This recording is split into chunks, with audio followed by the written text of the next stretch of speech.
Most people find out about real estate news after it has already happened, after the prices have already moved, after the inventory has already shifted, after the window has already opened and quietly closed. But every once in a while, something happens at the city level that gives you a real honest to goodness heads up, if you know where to look. Right now in Tulsa, Oklahoma, something just happened. The city just unlocked $47 million in voter-approved housing dollars. They have a plan. They have a fund manager. They have a goal of 6,000 new units by 2028, and the clock has officially started.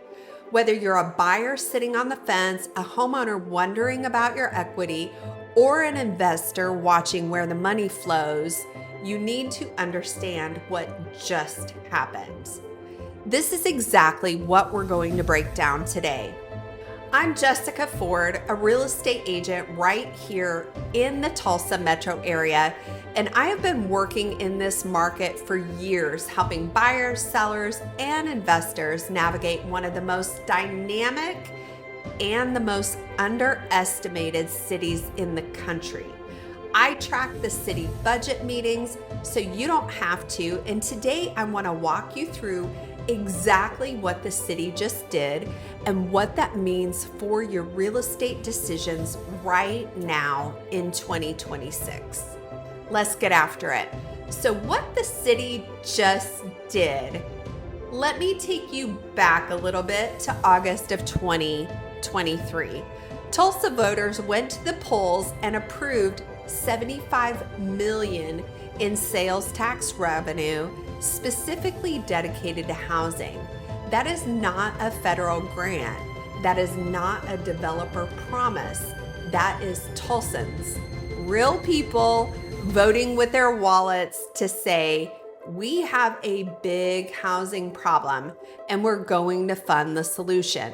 Now, fast forward to January 28th of 26, the city signed an agreement that formally allowed the Tulsa Housing Impact Fund to start deploying $47 million of that total.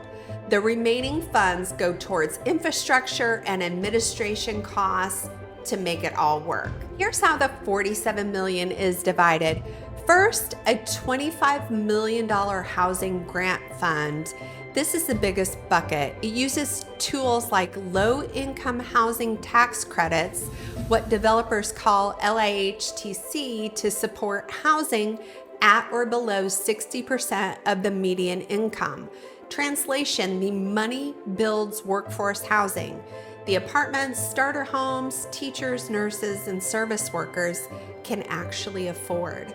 Second is a $7 million housing investment fund. It's revolving, which means it's loaned out, paid back, loaned out again.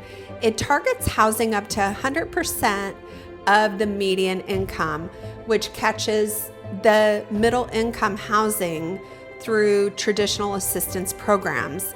And then third, a $10 million housing acquisition fund. This is a big one for investors paying attention. The city is going to use $10 million to buy land strategically to control where development happens. When a government spends that kind of money acquiring land, they are telegraphing exactly what they want the density to grow to. And fourth, a $5 million preservation and rehabilitation fund. It is getting properties back to livable condition and keeping them affordable. Here is what makes this different from a lot of city housing promises. The city chose the Housing Partnership Network, a nationwide nonprofit, as a fund manager to administer these dollars. And that structure has already attracted approximately $30 million in private commitments. $47 million is already being generated to nearly $30 million in private investors and $77 million wave of capital into the Tulsa housing market. And here is the context that makes the number even bigger. According to the city's own 2023 housing assessment, Tulsa needs approximately 13,000 housing units with housing affordability. This fund is the city's first real funded to solve a real problem. But this isn't the largest structure housing investment that Tulsa has ever made, and it's moving. So what that means for the housing market. Here's how supply and demand work in a mid-sized market like Tulsa. New housing supply does not hit prices overnight. A development project that gets funded today does not deliver certificates of occupancy for 18 to 36 months, sometimes longer. So what you're really looking at is a pricing environment that stays competitive through 2026 and into 2027, then begins to soften very gradually as units actually come online. What softening looks like in practice, not a crash, not a price drop that wipes out equity. We are talking about more inventory choices for buyers, a slight easing of the sale to the list ratio, and longer days on market as competition thins just a little. Think of it less like a cliff and more like a long, gradual slope. And here is what matters most about the type of supply coming online. The bulk of this fund is pointed at affordable workforce housing.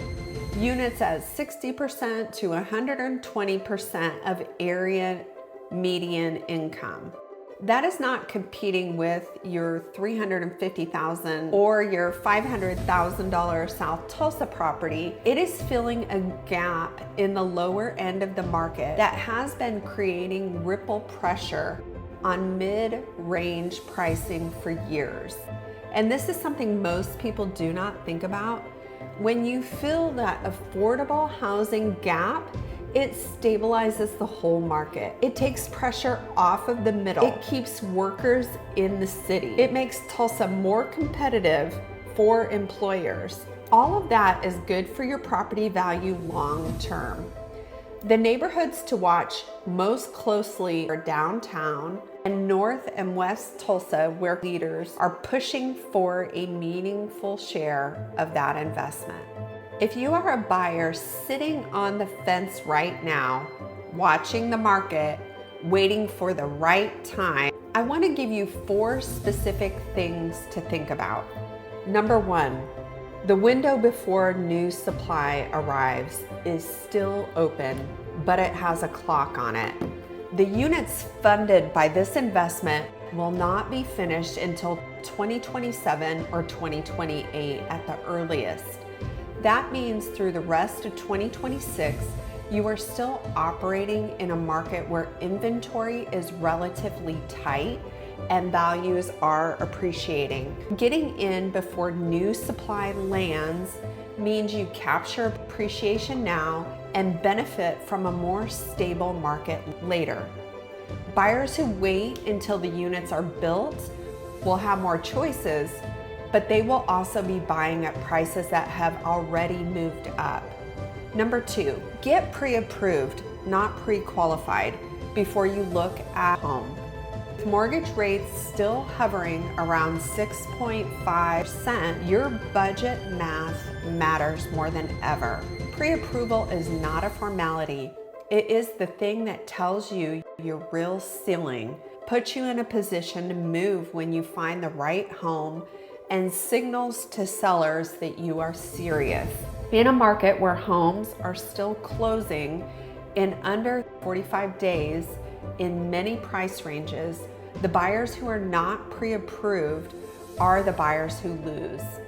Number 3, pay attention to where city investment is flowing. The $10 million Housing Acquisition Fund is going to tell you exactly where the city sees growth potential. When government money buys land in a neighborhood, private developers follow.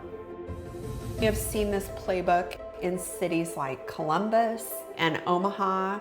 Watch downtown, watch North Tulsa, Watch the corridors where the city is cutting permitting timelines and accelerating permits through the new housing acceleration team. Number 4, consider the T-Town Home Catalog if you are open to new construction.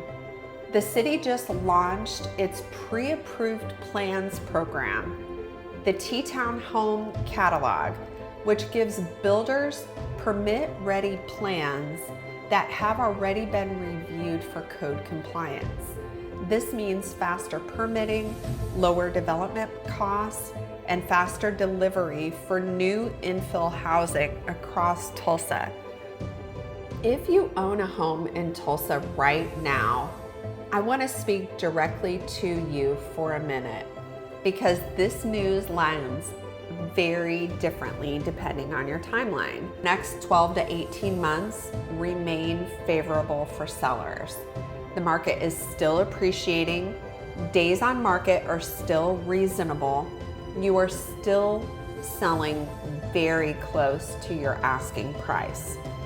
The median term picture, call it 2027 and beyond, starts to shift, not because of a crash, but because 6,000 additional units, that is a normal market correction. First, your equity position. Prices in Tulsa are roughly 4 to 7% year over year, depending on the neighborhood. That appreciation is still running. If you have been building equity since 2020 or 2021, you are sitting on a meaningful gain right now. Second, your neighborhood's development profile. If you live in an area that is likely to see significant new construction, especially affordable and workforce housing, your comps over the next 3 to 5 years will be affected by that supply. If you're in Midtown, Brookside, or South Tulsa, areas with higher price points, where 4.6 to 5.1% appreciation year over year, the impact of affordable housing supply is more insulated. Third, if you're thinking about selling in the next 1 to 2 years, the conversation about timing is one you should be having right now, not 18 months from now when more units are actually under roof. For homeowners who are not planning to sell, who are in it for the long game, here is the thing I want you to hold on to. A city that invests in its housing supply is a city that is growing. Look at housing availability as part of their decision to locate here. This investment is not a threat to your equity. It is a long-term bet on the city you already chose to live in. So what investors need to know? I will keep this section tight because if you are an investor, you are probably already doing your own math. This single most important signal is the entire announcement for investors is the $10 million Housing Acquisition Fund. When a city government dedicates capital specifically to acquiring land, they are telling you in dollar terms where they intend to create density. Private developers watch this. Institutional capital watches this. And land values in and around those acquisition targets tend to move in advance of any shovel hitting the ground. The second signal is the public-private structure of the THIF itself.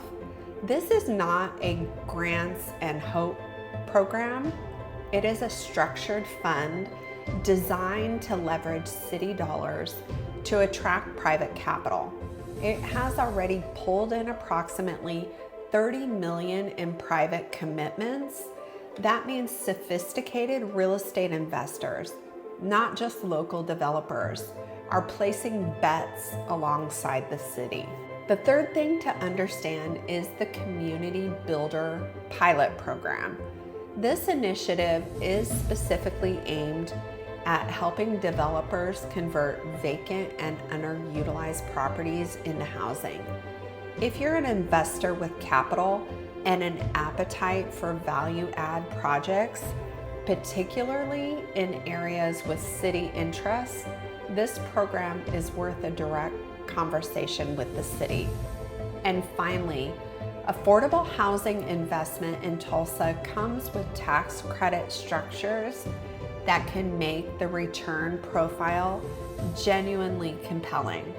LIHTC low-income housing tax credits are one of the more powerful tools in the Affordable Housing Developer Toolkit. If you have not explored that space, now is the time. Here is the bottom line. Tulsa is investing in itself. The city just put $47 million backed by voter approval, private capital, and a professional fund manager directly into its housing supply.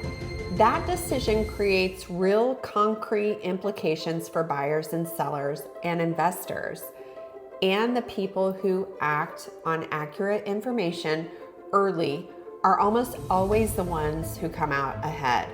If you're a buyer and you want to know which neighborhoods to watch before city investment flows in, call or text me directly. My number is on the screen. If you're a homeowner and you want to know what your specific home is worth right now and what your equity window looks like over the next 12 to 14 months or 24 months, go to my website and request a home evaluation. The link is in the description. If you're an investor and you want to walk through where the money is moving in Tulsa and where you can position yourself ahead of it, scan the QR code on the screen and book a strategy call. And if you found this video genuinely useful, if this is the kind of real local data-backed content you actually want, please hit the like button, subscribe, and turn on the notifications. I do this for one reason, to make sure Tulsans have the information they need to make smart decisions. I'm Jessica Ford, and I'll see you on the next one.